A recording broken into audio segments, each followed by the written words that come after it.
మన భూమిపై అసలు జీవం ఎలా వచ్చింది, నీరు ఎలా వచ్చింది?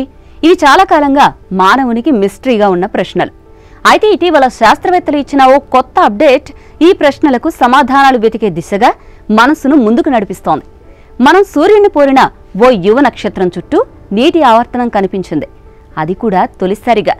ఈ పరిశోధన భవిష్యత్తులో జీవం ఏర్పడే గ్రహాలు ఎలా పుడతాయి, వాటిపై నీరు ఎలా చేరుతుందో అర్థం చేసుకోవడంలో కీలకంగా మారింది. ఈ నక్షత్రం పేరు HD 181327.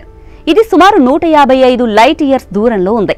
మన సూర్యుడికి కోట్ల ఏళ్ల వయసు ఉండగా దీని వయసు కేవలం 2,30,00,000 సంవత్సరాలు మాత్రమే. అంటే ఇది ఇంకా యువ నక్షత్రమే. దీని చుట్టూ దుమ్ము, బురద, ఐస్లతో కూడిన డెబ్రిస్ డిస్క్ ఉంది. మన గ్రహాల రూపకల్పనలో ఇది తొలి దశ అని అనుకోవచ్చు. జేమ్స్ వెబ్ స్పేస్ టెలిస్కోప్ సహాయంతో శాస్త్రవేత్తలు ఈ నక్షత్రాన్ని అధ్యయనం చేశారు. అందులో వాటర్ ఐస్ అనగా నీటి క్రిస్టల్స్ కనిపించాయి. ఇవి మన సౌర వ్యవస్థలోని శనిగ్రహం వలయాల్లో ఉన్న వాటర్ ఐస్ లాంటివే. ఇవి భవిష్యత్తులో గ్రహాల నిర్మాణానికి ఉపయోగపడే డర్టీ స్నోబాల్స్ లా ఉంటాయి. భూమి లాంటి గ్రహాలపై నీరు చేరడంలో ఇవి కీలకం కూడా కావచ్చు. ఈ నీటి శాతం బయట భాగాల్లో సుమారు 20% ఎక్కువగా ఉంటుంది. కానీ నక్షత్రానికి దగ్గరగా వచ్చే కొద్దీ అది తగ్గిపోతూ చివరకు కనిపించదు కూడా. దీని వెనుక ఉన్న అసలు కారణం నక్షత్రం విడుదల చేసే యూవీ కిరణాలే అని భావిస్తున్నారు. అవి ఐస్ను ఆవిరి చేసుండొచ్చు, లేదా నీరు కొండల లోపల చిక్కుకుని ఉండొచ్చని పరిశోధకులు అంచనా వేస్తున్నారు. అదే సమయంలో ఈ నక్షత్రం చుట్టూ ఉన్న డెబ్రిస్ డిస్క్లో చిన్న చిన్న రాళ్లు, ఐస్ ముక్కలు ఒకదానికొకటి ఢీకొంటూ ఉంటాయి. ఆ ఢీకొట్టే సమయంలో బయటకు నీటి ధూళి వదులుతుంది.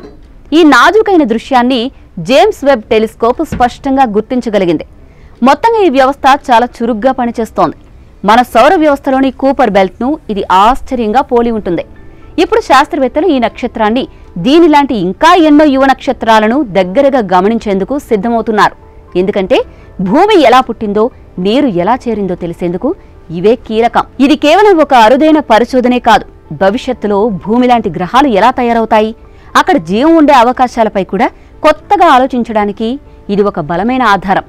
ఈ యువ నక్షత్రం స్టోరీ చూస్తే మన గ్రహాల పుట్టుక వెనుక ఉన్న మిస్టరీ కాస్త స్పష్టంగా అర్థమవుతోంది. నేడు అది నీటి కథను చెబుతోంది. రేపు జీవం కథ కూడా అదే చెప్తుందేమో. Let's wait and see.